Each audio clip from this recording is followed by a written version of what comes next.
સુરતના સરથાણા ખાતે આવેલ નેચર પાર્કમાં ઉનાળુ વેકેશનને લઈને મુલાકાતીઓનો ધસારો જોવા મળી રહ્યો છે।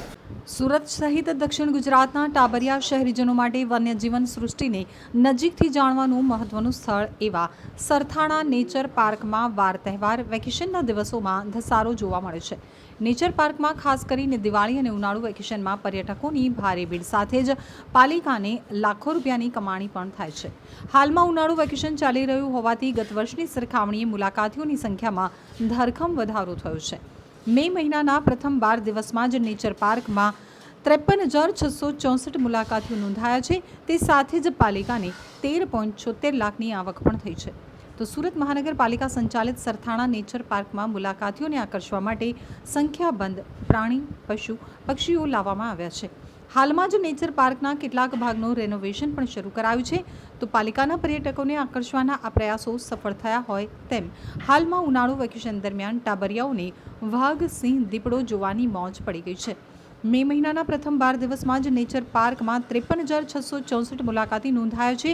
આંકડા ઉપર નજર કરીએ તો એપ્રિલ 2024માં નેચર પાર્કમાં અદદ 76,647 મુલાકાતી નોંધાવાની સાથે જ પાલિકાને 21.18 લાખ રૂપિયાની આવક થઈ હતી। તે સામે મે મહિનાના પ્રથમ 12 દિવસમાં 53,664 મુલાકાતી સાથે 53.76 લાખની આવક થઈ છે। તો મે મહિનાના 12 દિવસમાં મુલાકાત લેનારાઓમાં યુવાવસ્થાના 35,295 મુલાકાતી સાથે જ 11,794 બાળકો નોંધાયા હતા। એપ્રિલ 2024માં બાળકોની સંખ્યા 15,552 હતી। વળી ગત વર્ષે 1 મે 2023થી 4 જૂન 2023 સુધીના સમયગાળામાં 60,984 મુલાકાતી નોંધાયા હતા, જેની સરખામણીમાં આ વર્ષે ઉનાળુ વેકેશનમાં મુલાકાતીની સંખ્યામાં ધરખમ વધારો થયો છે। હું doctor Rajesh Patel, assistant veterinary officer અને in charge zoo superintendent doctor Shyamaprasad Mukherjee zoological garden, Sarthana nature park, Surat municipal corporation.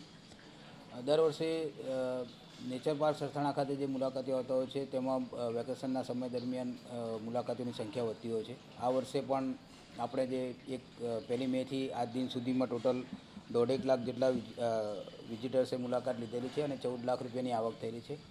આ સિવાય ચાલુ વર્ષમાં કુલ 1,70,000 મુલાકાતીઓ અને 35 લાખની આવક થયેલી છે। આપણે છેલ્લા 2 વર્ષથી જે ઓનલાઈન ટિકિટની વ્યવસ્થા કરેલી છે એનો પણ અત્યારે આવતા મુલાકાતીઓ દ્વારા બહુ સારી રીતે ઉપયોગ કરે છે અને ધીરે ધીરે ઓનલાઈન ટિકિટ દ્વારા આવતા મુલાકાતીઓની સંખ્યા બી વધવા પામેલી છે।